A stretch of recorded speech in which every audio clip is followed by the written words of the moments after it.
میں آخری مقرر کی حیثیت سے جو آپ کا وقت بالکل ضائع نہیں ہوگا انشاءاللہ، جو آج کے اس اجلاس میں جن مقررین کے نام تھے اس میں ایک مقرر ابھی ہمارے پاس موجود ہے، میں ان کو آپ تک آواز دینا چاہتا ہوں۔ میرا شعر دیکھیے گا مولانا نوشاد صاحب، یہ شعر سچا اور اچھا ہے تو ہم اسٹیج سے بھی دعائیں لینا چاہیں گے کہ غریبی پورے کچرے سے بھی روٹی ڈھونڈ لیتی ہے۔ دیکھیے گا بہت پیارا مصرع ہے، غریبی کوڑے کچرے سے بھی روٹی ڈھونڈ لیتی ہے، امیری شوق سے برتن میں جھوٹا چھوڑ دیتی ہے۔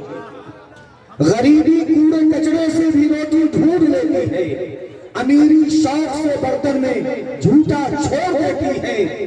تکبر کرنے والوں کی کبھی عزت نہیں ہوتی، وہ ڈالی ٹوٹ جاتی ہے جو جھکنا چھوڑ دیتی ہے۔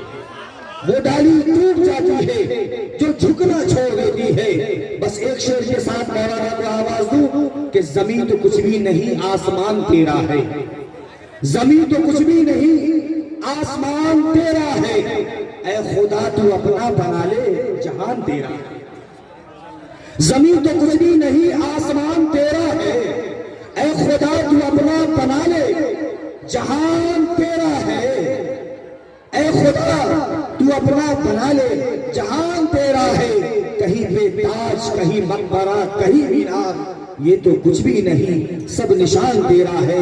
حیات لے کے چلو کائنات لے کے چلو، چلو تو وہ سارے زمانے کو ساتھ لے کے چلو۔ نہایت ہی ادب و احترام کے ساتھ ہم اس وقت آواز دینا چاہتے ہیں حضرت مولانا نوشاد صاحب قاسمی دامت برکاتہم کو کہ آپ تشریف لائیں اور اپنی خطابت سے اس پیاسی امت کو سیراب فرمائیں۔ حضرت مولانا نوشاد احمد صاحب قاسمی دامت برکاتہ العالیہ۔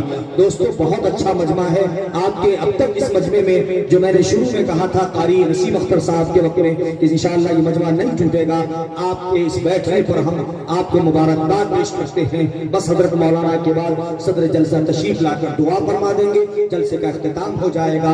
آپ لوگ اپنے اپنے گھر جا کر آج کے اس اجلاس میں کہی جانے والی گفتگو پر کل سے عمل کرنے کی کوشش کریں گے انشاءاللہ۔ حضرت مولانا نوشاد صاحب مائیں۔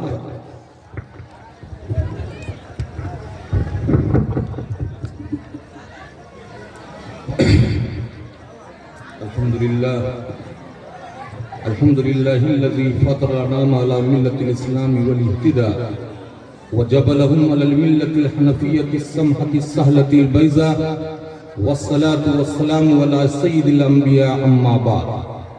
قال الله تبارك وتعالى في كلامه المجيد: فأعوذ بالله من الشيطان الرجيم، بسم الله الرحمن الرحيم. وقال الرسول يا رب إن قوم اتخذوا هذا القرآن مهجورا. وقال النبي صلى الله عليه وسلم خيركم من تعلم القرآن وعلمه. محترم حضرات، ناظم جلسہ کے اعلان کے مطابق واقعتاً وقت مختصر ہے، بہت ہی کم وقت میں ایک ایسے مسئلہ کی طرف میں آپ تمام لوگوں کی توجہ مبذول کرنا چاہتا ہوں جس سے کہیں نہ کہیں ہم لوگ غفلت برت رہے ہیں۔ محترم حضرات، آج کے دور موجود میں مسائل بے شمار ہیں، ہر قدم پر مسئلہ، ایک مسئلہ سے پیچھا نہیں چھوٹتا کہ دوسرے سے سابقہ پڑتا ہے، لیکن اس میں بھی فرق مراتب ہے۔ دوستو، آج ہمارا ایسا لگتا ہے ہمارے معاشرے میں کہ تعلیم کے تئیں بڑی بیداری آ رہی ہے، تعلیم میں لوگ جوش خروش کے ساتھ حصہ لے رہے ہیں، لڑکے کیا لڑکیاں کیا، والدین اپنے بچوں کو اسکول کالج میں پڑھانے کے لیے اپنی پوری توجہ اور پریشانیاں برداشت کرنا پسند کرتے ہیں، اور اس کی پوری کوشش ہوتی ہے کہ ہمارے بچے کسی طرح زیور علوم سے آراستہ ہو جائیں، لیکن بڑے افسوس کے ساتھ کہنا پڑ رہا ہے کہ اس دنیا کے اندر تعلیم کی دو قسم ہیں، ایک دینی اور ایک دنیاوی۔ ہم یہ نہیں کہتے کہ دنیاوی تعلیم مذہب اسلام کے اندر ناپسندیدہ ہے، بلکہ جب ہم تاریخ اسلام کا مطالعہ کرتے ہیں تو ہمیں پتہ چلتا ہے کہ اللہ کے رسول صلی اللہ علیہ وسلم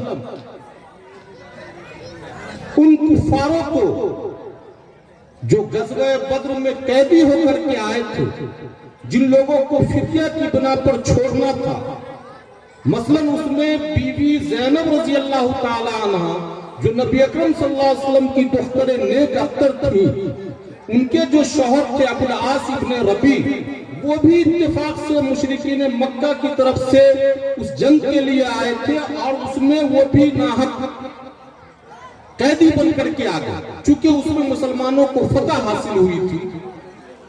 بیوی زینب نے بھی فدیہ کے طور پر ان کی آزادی کے لیے اپنا وہ ہار جو بی بی خدیجہ نے بی بی زینب کو دیا تھا، وہ ہار نبی اکرم صلی اللہ علیہ وسلم کے پاس بھیجا، اس ہار کے بدلے ہمارے شوہر ابو العاص ابن ربیع کو چھوڑ دیا جائے۔ اس طرح سے بہت سارے مشرکین اور کفار جو قیدی تھے فدیہ دے دے کر کے چھوڑ دیے گئے، کچھ بچ گئے جن کے پاس کچھ نہیں تھا جو فدیہ دیتے۔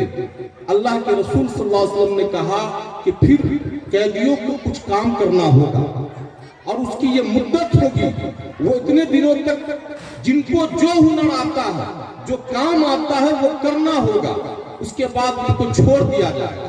ان قیدیوں میں بعض وہ لوگ تھے جو پڑھے لکھے لوگ تھے، انہوں نے کہا کہ ہمارا ہنر تو علم ہے، ہم علم دے سکتے ہیں۔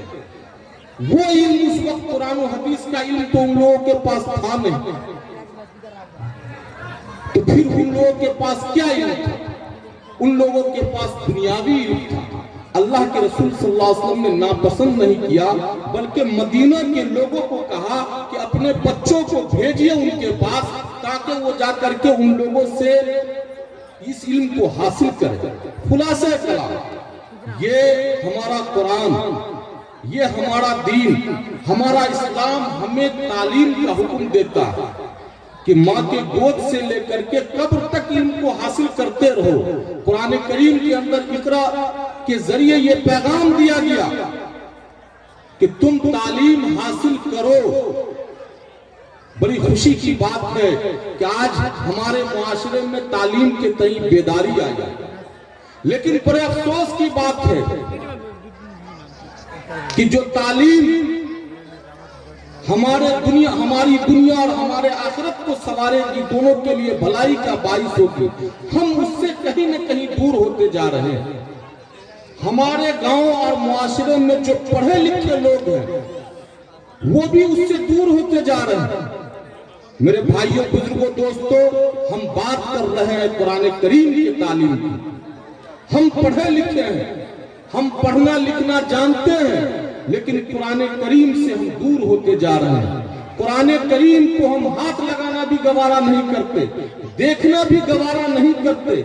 آج جتنی خرابیاں آ رہی ہیں، اس ساری خرابیوں کی وجہ یہی ہے کہ ہمارے پاس قرآن کریم سے لو لگانے کے لیے وقت نہیں۔ ہم دوسروں کو کیا برا مانیں گے، دوسروں پر ہم کیا انگلی اٹھائیں گے۔ عربی فارسی کا ایک مقولہ ہے، من آنم کے من دانم، ہم کیا ہیں وہ ہم بھی جانتے ہیں۔ ہر آدمی اپنی حقیقت کو خوب جانتا ہے کہ وہ کتنے پانی میں ہے۔ تلک الایام نداولها بین الناس، یہ دن اور رات، یہ زمانے عدلتے بدلتے رہتے ہیں، اس کی فطرت میں ہے، جس طرح ہماری فطرت میں ہے۔ دنیا کی ہر مخلوق کی فطرت میں عروج اور زوال ہے۔ کوئی بچہ تھا وہ جوان بھی ہوگا، جوان تھا بڑھاپا بھی اس کو آنا، یہ اس دنیا کی فطرت ہے۔ پیر جب مان لیجیے کہ بڑھتا ہے، کھلتا ہے، تو پھر ایک وقت ہوتا ہے کہ وہ سایہ دار درخت بنتا ہے، پھر اس کا بھی وقت آتا ہے کہ وہ سایہ دینا چھوڑ دیتا۔ دنیا کی ہر مخلوق کو آپ دیکھیں، ہم دوسروں پر کیا انگلی اٹھائیں، اپنے گریبان میں جھانکیں۔ میرے بھائیوں بزرگوں دوستوں، بڑے افسوس کا مقام ہوگا ہماری نسبت نبی اکرم صلی اللہ علیہ وسلم سے۔ ہم بڑی نسبت والے آدمی، ہر آدمی اس دنیا کے اندر اپنے رشتے تعلق نسبت سے پہچانا جاتا ہے۔ دنیاوی طور پر لوگ یہ کہتے ہیں کہ یہ فلاں صاحب کے لڑکے ہیں، یہ فلاں صاحب کے رشتے دار ہیں، یہ فلاں بابو کے بیٹے ہیں، اور ان کو عزت کی نگاہ سے دیکھا جاتا ہے اس دنیا کے اندر۔ لیکن دینی طور پر جو نسبت ہوتی ہے اس کا کوئی بھی مقام، اس کا کوئی بھی چیز مقابلہ نہیں کر سکتی۔ یہ دینی نسبت یہی تقاضا کرتی ہے جو ہم کو نبی اکرم صلی اللہ علیہ وسلم سے جو ہمیں نسبت ہے، یہ ہم سے تقاضا کرتی ہے کہ ہم جس طرح مسجدوں کو آباد کریں اسی طریقے سے اپنے گھر کو بھی آباد کریں۔ آج ہمارا گھر مردہ، اللہ کے رسول صلی اللہ علیہ وسلم نے ارشاد فرمایا لا تجعلوا بیوتکم قبورا، اپنے گھروں کو قبر مت بناؤ۔ آج سارا گھر قبر بن چکا ہے، ساری چیزیں بظاہر ساری خوشیاں دنیا کی ساری نعمتیں، لیکن اس کے بعد اندر سے دل نہیں بھر رہا، دل آسودہ نہیں ہے، اندر سے کہیں گھٹ گھٹ کر کے مر رہے ہیں۔ اپنے پرائے میں جو چیز پہلے تھی، الفت، محبت، ایثار، قربانی، وہ جذبہ، وہ کہیں نہ کہیں ختم ہو گیا۔ یہ غور کرنے کی بات ہے۔ آج ہم ایک ایسی کتاب سے رشتہ توڑ لیے جس کتاب کے آنے کے بعد دنیا نے ایک ایسا انقلاب دیکھا کہ علامہ اقبال نے ایسے لوگوں کے بارے میں کہا اس کتاب کی نسبت سے کہ دشت تو دشت ہے دریا بھی نہ چھوڑے ہم نے، بحر ظلمات میں گھوڑے دوڑا دیے گھوڑے۔ میرے بھائیوں بزرگوں دوستو، یہ قرآن کریم کی برکت تھی کہ جن لوگوں کو اس وقت تک جہلائے مکہ کا خطاب ملا ہوا تھا، دنیا کی جو ساری خرابیاں ہو سکتی تھی، ساری جو آپ تصور کر سکتے ہیں آج کے وقت میں کہ یہ خرابی ہو سکتی ہے، برائیاں ہو سکتی ہیں، ہم ان کو بیان نہیں کرنا چاہتے، وہ ساری خرابیاں اس وقت ان لوگوں کے اندر موجود تھی۔ یہ قرآن کریم کی برکت تھی کہ اب وہی رہبر ہو گئے، وہی جہلائے مکہ، شرفائے مکہ سے پکارے جانے لگے۔ اللہ رب العزت نے ان کو رضوان اللہ علیہم اجمعین، رضی اللہ عنہم اجمعین کا خطاب اور اس لقب سے اللہ رب العزت نے ان کو نوازا۔ لیکن کیا قرآن کریم صرف دنیا ہی کے اندر انقلاب برپا کیا کہ کیسر و کسرا کے تخت کو الٹ کر کے رکھ دیا، اس ملک کو فتح کر لیا؟ میرے بھائیوں بزرگوں دوستو، اگر کیسر و کسرا کے تخت کو الٹ کر کے رکھ دیا یا یہ ہے کہ اس ملک کو فتح کر لیا تو یہ کوئی کامیابی کی بات نہیں ہے، یہ کوئی بہت بڑی بات نہیں۔ بڑی بات یہ تھی کہ اس قرآن کریم کی نسبت سے صحابہ کرام کی جماعت جہاں بھی گئی وہاں کی تہذیب کو بدل دیا، وہاں کے کلچر کو بدل دیا، وہاں کے ماحول کو دینی ماحول بنا دیا، اچھا خوشگوار اور انسانیت والا ماحول بنا دیا۔ جو اب تک بھائی بھائی ایک دوسرے کے دستگیروا رہا کرتے تھے، وہ آپس میں ایک دوسرے کے بھائی بھائی بن گئے، ایک انسانیت کا ماحول، ایثار و قربانی کا ماحول دیا۔ ایک ایسی تہذیب تھی جس تہذیب کی دنیا ایک زمانے سے تمنا کر رہی تھی، جس تہذیب کی وجہ سے دنیا جب تک وہ تہذیب برقرار رہے گی، دنیا آباد رہے گی، وہ تہذیب ان لوگوں نے دیا۔ میرے بھائیوں بزرگوں دوستوں، لیکن آپ غور کریں گے تو پتہ چلے گا یہ دنیا میں ہی انقلاب والی کتاب نہیں ہے، مرنے کے بعد بھی انقلاب پیدا کرتی ہے۔ حدیث شریف میں آتا ہے، میں یہ حدیث بیان کر کے وقت کیونکہ مختصر ہے اپنی بات ختم کر دوں گا۔ حدیث شریف میں آتا ہے، اللہ کے رسول صلی اللہ علیہ وسلم نے ارشاد فرمایا کہ جس طرح دنیا کے اندر گروپ ہیں، پارٹیاں ہیں، بہت ساری پارٹیاں ہیں، بہت سارے گروپ ہیں، بہت سارے مکتب فکر ہیں، اسی طرح جب روز محشر برپا ہوگا تو اس دن بھی کئی پارٹیاں نظر آئیں گی، لیکن حقیقت میں وہ ساری پارٹیوں کا مجموعہ دو پارٹیوں کے اندر ہوگا۔ ایک پارٹی اچھے لوگوں کی ہوگی اور دوسرا گروپ برے لوگوں کا ہوگا۔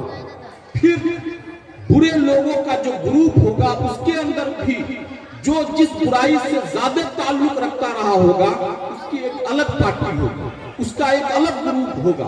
مثلا ہمارے اندر بے شمار خرابیاں ہیں، لیکن ایک اور خرابی ہے چوری.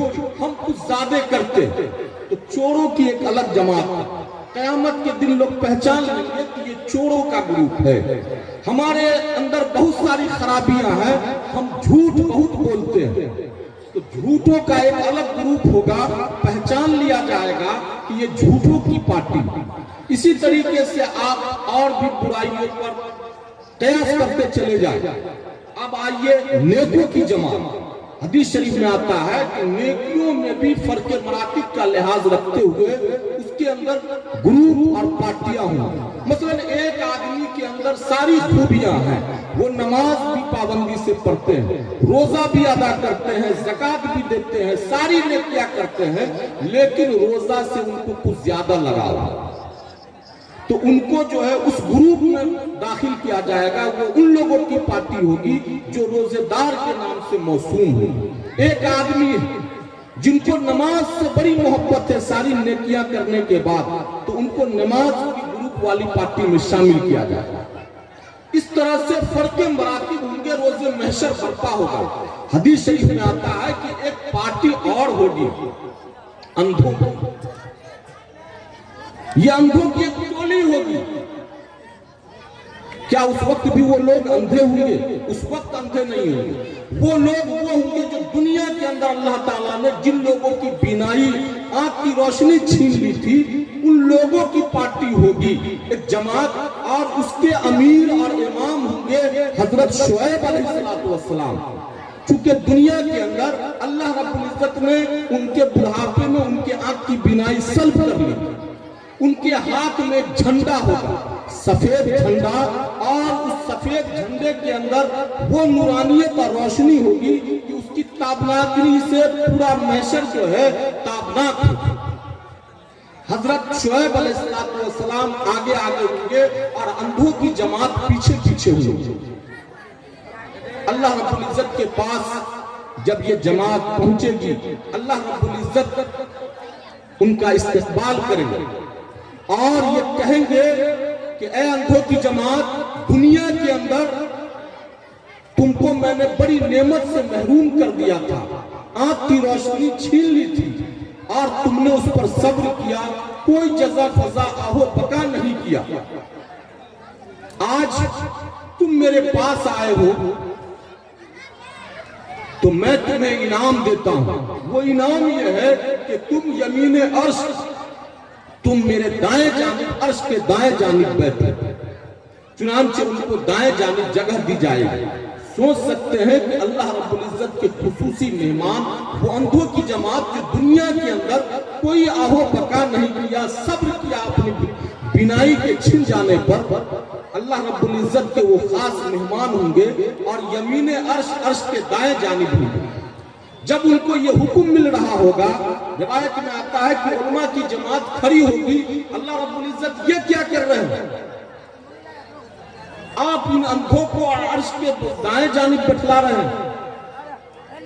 یہ تو وہی لوگ ہیں جن کو ہم نے قرآن و حدیث کی روشنی میں سمجھایا کہ اللہ رب العزت اگر کچھ چھین لے اور اس پر صبر کرو تو خدا کے ہاں صبر کا اجر بہت بڑا ہے، جس کی وجہ سے یہ لوگ ہمارے کہنے پر صبر کیے اور آج آپ اس کو یہ مقام دے رہے ہیں. روایت میں آتا ہے، حدیث شریف میں آتا ہے کہ اللہ رب العزت یہ کہیں گے کہ تم ان علماء اور حفاظ کی بات پر مت یہ کرو، کان دھرو.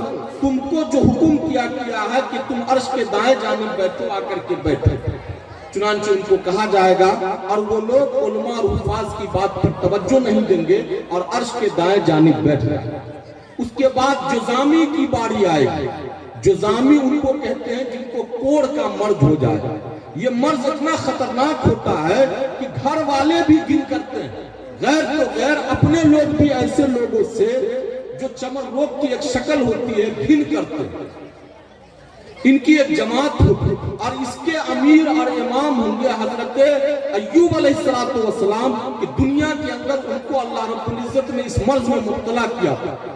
چونکہ ان ایسے لوگ اس مرض میں مبتلا ہونے کے بعد صبر کیے اور اللہ کی دی ہوئی اس پریشانی پر آہو بقا اور جزا فضا نہیں کیا، تو حضرت ایوب علیہ السلام کے پیچھے پیچھے ان کے ہاتھ میں سبز جھنڈا ہو، پہچان لیے جائیں گے کہ یہ لوگ وہ لوگ ہیں جن کو دنیا کے اندر کوڑ کا مرض ہو گیا تھا۔ چنانچہ ان کو بھی کہا جائے گا کہ تم نے دنیا میں اس بڑے بیماری پر، بڑی مصیبت پر تم نے صبر کیا، کوئی آہو بکا نہیں کیا، لہٰذا تمہیں بھی انعام دیا جاتا ہے، تم بھی یمین عرش میں عرش کے دائیں جانب بیٹھے۔ روایت میں آتا ہے کہ جب اتنا کہا جائے گا تو علماء کی جماعت پھر کھڑی ہوگی، اے اللہ رب العزت یہ کیا ہو رہا ہے؟ ان کوڑیوں کو اور عرش کے دائیں جانب، اگر ان لوگوں نے صبر کیا، آہو فغان نہیں کیا، چیخو پکار نہیں کیا، تو یہ ہم لوگوں کے کہنے کی بنا پر ہم لوگوں نے قرآن و حدیث کی روشنی میں ان کو سمجھایا کہ مصیبتوں پر، بیماریوں پر علاج معالجہ کراؤ، اور اگر پھر بھی اس کے بعد تم تندرست نہیں ہو پاؤ تو پھر بھی اس پر صبر کرو۔ یہ ہمارے کہنے کی بنا پر صبر کیے تھے۔ روایت میں آتا ہے کہ ان کو بھی کہا جائے گا کہ آپ لوگوں کو جو حکم دیا گیا ہے اس حکم پر عمل کرے اور عرش کے دائیں جانب بیٹھے اور ان علماء پر توجہ نہیں دیتے۔ میرے بھائیوں، بزرگوں، دوستوں، اس کے بعد جب ان لوگوں کا مسئلہ حل ہو جائے گا تو اللہ رب العزت علماء اور حفاظ کی طرف متوجہ ہوں اور کہیں گے کہ کمال ہے، آپ لوگ اس لیے دنیا میں بھیجے گئے تھے کہ اپنی ذات کو نفع پہنچا دیں، آپ لوگ اپنے ذات کی فکر کرتے ہیں، آپ کو تو اس لیے دنیا میں بھیجا گیا تھا تاکہ قوم کو نفع پہنچائیں، قوم کی ذاتوں کو نفع پہنچائیں، قوم کے لوگوں کو نفع پہنچائیں۔ آواز آئے گی کہ اللہ رب العزت جو آپ کا حکم تھا، ہم نے دنیا کے اندر قرآن و حدیث کے علوم کو سیکھا اور اس کی تعلیمات کو عام کیا، اس کے لیے در در کی ٹھوکریں کھائی، جنگلات اور صحرا کا ہم نے خیال نہیں کیا، سمندر اور پہاڑوں کی پرواہ نہیں کی، ہم نے عرب سے عجم تک تیرے کلام کو پہنچایا۔ اوپر سے آواز آئے گی کہ یہ صحیح ہے، لیکن آپ کا کام صرف ہدایت ہی نہیں تھا، دنیا میں آپ ہدایت کے لیے بھیجے گئے، اس فریضہ کو آپ نے نبھایا۔ ابھی آپ اتنی جلد بازی نہ کریں کہ اپنے ذات کی فکر کرنے لگے، آپ اپنے لیے نہیں قوموں کے لیے پیدا کیے گئے، ابھی آپ کا کام دنیا کے بعد آخرت میں بھی باقی۔ وہ یہ ہے کہ جس طرح دنیا میں لوگوں کی ہدایت کے لیے قرآن و حدیث کی تعلیمات کو آپ نے عام کیا، آخرت میں آپ لوگوں کے لیے سفارش کریں۔ روایت میں آتا ہے کہ وہ علماء حفاظ کھڑے ہوں گے اور اپنے من مرضی جتنے لوگوں کی چاہیں گے سفارش کریں گے۔ میرے بھائیوں، بزرگوں، دوستوں، یہ ہے قرآن کریم کا انقلاب کہ آخرت میں بھی یہ انقلاب برپا کرے گا۔ ایک حدیث شریف ہے، اللہ کے رسول صلی اللہ علیہ وسلم ارشاد فرماتے ہیں کہ سونے سے پہلے تبارک الذی پڑھ کر کے سویا کرو۔ کیوں؟ اس لیے کہ یہ آخرت میں تمہارے لیے بڑا عظیم سرمایہ ثابت ہوگی اور تمہارے لیے قبر میں بھی بڑا عظیم سرمایہ ثابت ہوگی۔ حدیث شریف میں آتا ہے کہ جب مردہ کو قبر میں رکھ دیا جائے گا اور عذاب کے فرشتے آئیں گے اور وہ ان کو عذاب پہنچانا چاہیں گے تو بن جانب اللہ، اللہ کی طرف سے جو آدمی پابندی سے بعد نماز عشاء سونے سے پہلے تبارک الذی کو پڑھ کر کے سویا ہوگا، میری ماں اور بہنیں بھی اس حدیث کو غور سے سنیں، یہ بڑی ہمارے لیے پوجی اور سعادت کی بات ہے، بڑی قیمتی بات ہے۔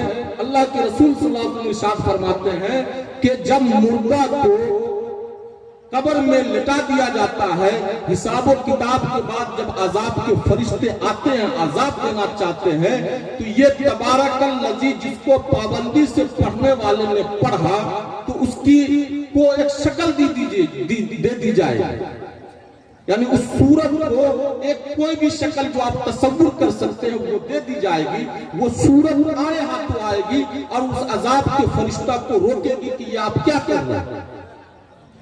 فرشتے کہیں گے کہ ہم اللہ کے حکم کی تعمیل کر رہے ہیں، ہم آرڈر کے پابند ہیں، اوپر سے آرڈر آیا ہے کہ یہ آدمی بڑا رذیل تھا، بڑا خبیث تھا، دنیا کے اندر فساد پھیلایا، دنیا کے اندر بے شمار گناہوں کا ارتکاب کیا، لہٰذا یہ مجرم ہے اور مجرم سزا کا مستحق ہے، ہم آرڈر کے پابند۔ وہ سورت یہ کہے گی تبارک الذی کہ ابھی ٹھہرو. طاقت کون ہوتی ہے مجھے روکنے والی؟ وہ یہ کہے گی کہ میں اللہ کا کلام ہوں، میں اللہ کی ذات کا ایک حصہ ہوں. فرشتے دونوں میں تو میں ہوگا. تو میرے بھائیوں بزرگوں دوستوں، اس کے بعد وہ سورت دونوں فرشتوں کو یہ کہہ کر کے کہ رک جاؤ، میں اللہ سے مل کر کے آتی ہوں، پھر جو آگے کرنا. یہ سورت اللہ رب العزت کے بارگاہ میں حاضر ہوگی، پہنچے گی اور یہ کہے گی کیا اللہ رب العزت میں آپ کا کلام نہیں ہوں، میں آپ کے قرآن کا حصہ نہیں ہوں، میں آپ کی سورت نہیں ہوں؟ کیا آپ نے مجھ سے یہ وعدہ نہیں کیا کہ جو آدمی میری تلاوت کرے گا وہاں پر اس پر عذاب نازل نہیں ہوگا، اس پر آپ کی رحمتیں برسیں گی، اس پر آپ کی رحمتیں نچھاور ہوں گی؟ اللہ رب العزت کہیں گے کہ ہاں، تو کہنا کیا چاہتی ہے، اتنی غصے میں کیوں ہے؟ حدیث شریف میں آتا ہے کہ وہ غصے میں کہے گی حق لی ان اغضب، کہ مجھے یہ حق ہے، مجھے یہ پاور ہے کہ میں غصے کا اظہار کروں. وہ سورت کہے گی اور اگر میں آپ کے کلام کا حصہ نہیں ہوں تو آپ مجھے نکال دیجیے. ہوا کیا ہے؟ وہ سارا واقعہ بیان کرے گی سورت. اللہ رب العزت کہیں گے کہ تم جاؤ اور تم جو بات لے کر کے آئی وہ بات حق ہے، تم میری کلام کا حصہ ہو، اور جو آدمی تمہاری تلاوت کیا ہوگا اس سے میرا وعدہ ہے کہ اس پر میری رحمتیں نازل ہوں گی، عذاب اس سے دور ہو جائے گا. وہ سورت دوڑتے ہوئے آئے گی اور اس کے بعد فرشتوں کو یہ بات کہے گی، فرشتے منہ بسورتے ہوئے چلے جائیں گے، ایسا جیسے کہ کوئی آدمی شرما کر کے جاتا ہے. میرے بھائیوں بزرگوں دوستوں، تو یہ قرآن کریم کا انقلاب ہے دنیا کے اندر بھی آخرت کے اندر بھی. اکبر الہ آبادی نے ایک شعر کہا کہ تم شوق سے کالج میں پڑھو، پارک میں کھیلو، جائز ہے کہ غباروں میں اڑو اور تم چرخ پہ جھولو، پر ایک بات بندے عاجز کی رہے یاد، اپنی اور خدا کی حقیقت کو مت بھولو. کہنے کی بات یہ ہے کہ ہم بہرکیف مسلمان ہیں، ہمیں قرآن کریم کی تعلیمات سے دور ہونا، ہم مر جانا گوارا کریں گے، قرآن کریم کی تعلیم سے ہم دور نہیں ہوں گے. ہمیں قرآن کریم کی تعلیم کو عام کرنے کا حکم ہے. اپنوں میں، گھروں کے اندر، معاشرے کے اندر، سماج کے اندر جب قرآن کریم کی تعلیم آئے گی، گھر سبرے گا، سماج سبرے گا، ماحول سبرے گا.